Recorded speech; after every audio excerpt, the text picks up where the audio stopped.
Martin.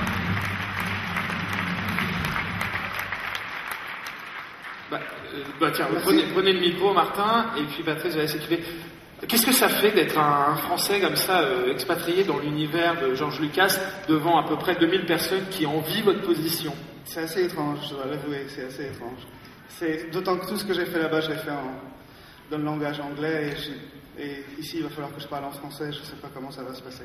Voilà, mais ça va, vous parlez bien français. Oui, je parle couramment français, oui. Comment ça s'est passé? Comment vous passez de la France à designer le costume de Dark Vador? J'ai rencontré une Australienne à Paris, qui est ici d'ailleurs, qui est devenue ma compagne, et on est parti en Australie fin 98, juste pour essayer, pour voir. Je savais que les studios ouvraient, que les studios de la Fox allaient ouvrir, et qu'il y aurait sûrement une chance pour travailler là-bas, et j'ai vite trouvé ma place, et le film est arrivé, a tourné là-bas, et j'ai eu beaucoup de chance, surtout, j'ai eu beaucoup de chance, je crois. J'étais en Australie où je travaillais sur une série télé qui s'appelle Farscape, qui, je crois, ici en France a été diffusée sur le câble.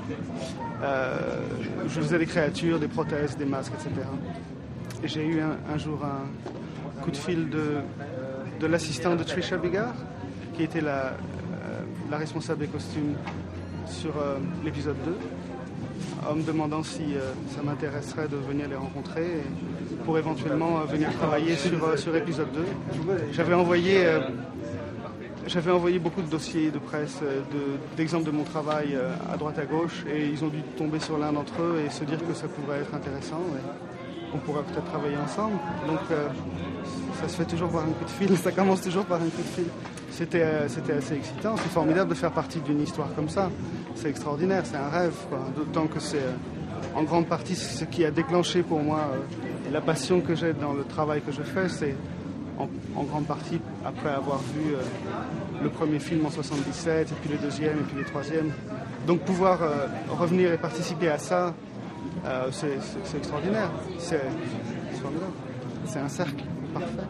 Le masque original, on l'a vu quand il est arrivé, il était très... il est un peu de travers, quoi.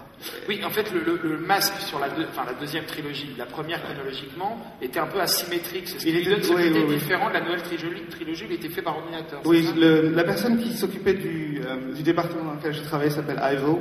C'est un grand model maker anglais. Ivo Coveney, il a travaillé sur Gladiator, pour lequel il a fait les armures de Russell Crowe. Il a fait les armures sur Kingdom of Heaven aussi, qui est sorti depuis 2 semaines. Et c'est un perfectionniste parfait. Il calcule tout au quart de millimètre. Et quand il a vu arriver le masque de Valor, il voulait absolument le symétriser, lui rendre une logique mathématique qu'il n'avait vraiment pas. Il avait ce côté un peu organique, parce qu'il a été fabriqué sur le premier film à toute vitesse. Le budget était très réduit. Ça a été fait par quelqu'un dans un coin d'atelier en vitesse. Et il voulait un peu le rendre un peu plus propre. Bon, on a vu d'ailleurs dans tous les films qu'on a vus ce matin, on voit l'évolution de la qualité du masque sur le premier film, sur le deuxième film, le troisième film. C'est plus un travail en finesse et en détail, c'est plus comme de la bijouterie ou de l'horlogerie, c'est vraiment... je pense qu'en ça, c'est plutôt du côté clair du côté clair de la force, parce qu'il faut que ce soit parfait, il faut que ce soit contenu, il faut que ce soit mathématiquement juste. Non, on évite le côté obscur dans les ateliers. Combien il y a d'heures de travail sur le casque de Dark Vador?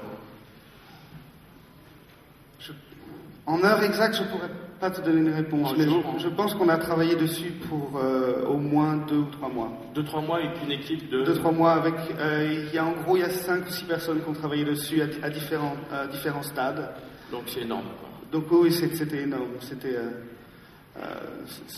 énormément de boulot pour l'avoir fini et brillant. Et, il n'y a pas de couche de peinture dessus du tout. Il est sorti du moule dans la masse en noir. On l'a poncé comme on ponce une carrosserie de voiture. Et c'est la couleur qui est à l'intérieur du matériau de la résine qui ressort. Les papins.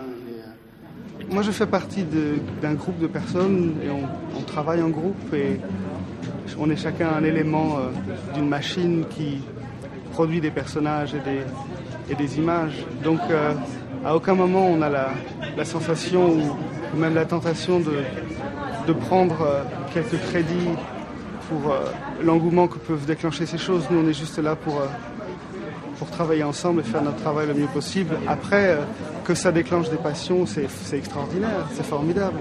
Mais moi, j'en suis pas responsable. Bonjour. Bonjour. Ma question, en fait, elle est triple. C'est le reste du costume, il est fait en quoi?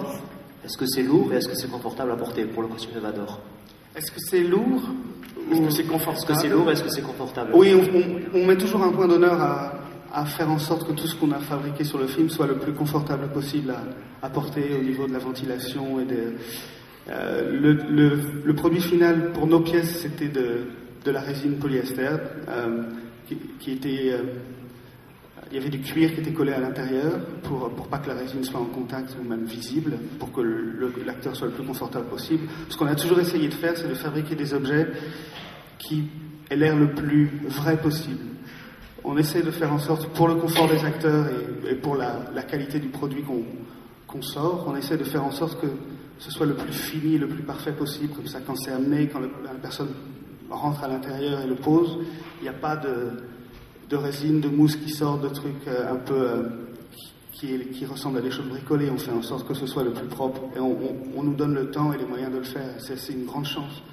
Avoir travaillé sur le masque de Darth Vader, c'est quand même quelque chose. C'est quand même quelque chose. C'est-à-dire ? Ah, c'est un icône. C'est quand même...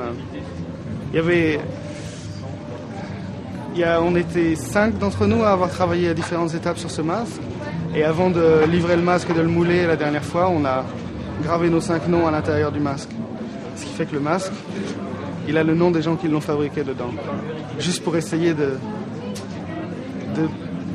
qui nous emmène un peu avec lui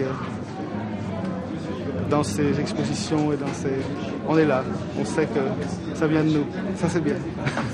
C'est des histoires, c'est une histoire qui est ancrée dans des mythologies très très anciennes. C'est l'histoire de la difficulté de la relation avec le père, de tous ces challenges avec lesquels on doit balancer continuellement entre... C'est des histoires qui nous touchent tous au plus profond. Après, c'est embelli, c'est parti dans des univers incommensurables, mais humainement, c'est des choses qui nous touchent tous. Je crois que c'est en grande partie pour ça que la réponse est aussi énorme qu'elle l'est au niveau des fans. Non, je comprends tout à fait la fascination pour cet univers et pour tous les gens qui participent à la création de cet univers. Je comprends complètement. Et j'en suis respectueux parce que je l'ai vécu moi-même. Oui, bien sûr. Ralph McQuarrie a fait les premières esquisses, après il a été fabriqué à Londres.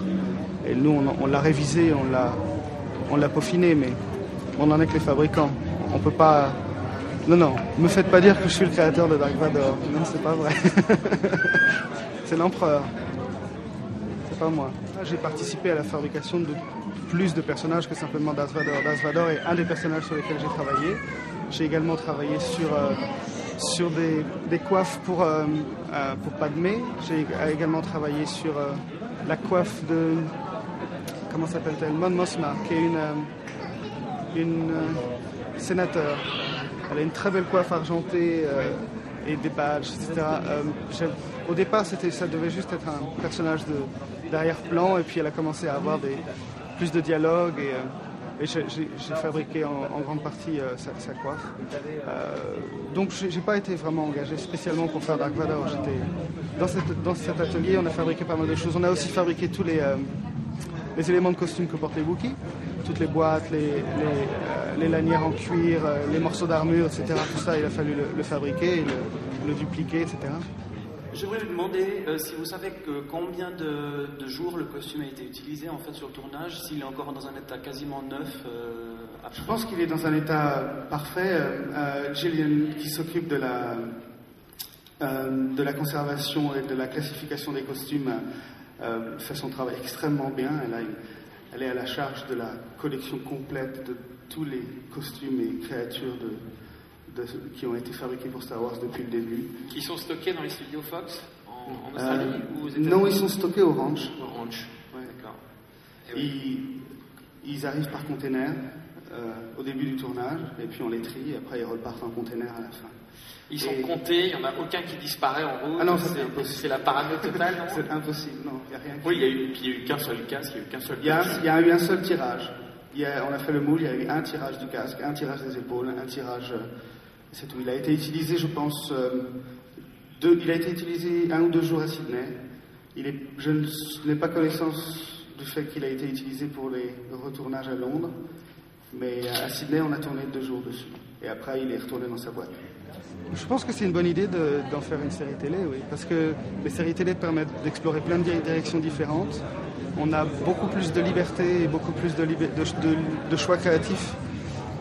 Comme Warwick le disait ce matin, dans un film, on a 2 heures et il y a beaucoup de choix à faire, beaucoup de choses à condenser. Sur une série télé, on peut avoir énormément de pistes et on peut produire beaucoup plus de choses, beaucoup plus facilement. Non, je pense que ça va continuer. Dans un autre univers, ça va continuer. Je pense, j'espère. Mais j'espère que j'y participerai. Martin Rézard avec nous au Grand Rex. Merci Martin. Merci beaucoup. De nous avoir gentiment rejoints pour cette conférence. Et donc, vous serez l'un des jurys de notre concours de costumes qui aura lieu cet après-midi aux alentours de 14h30. Voilà.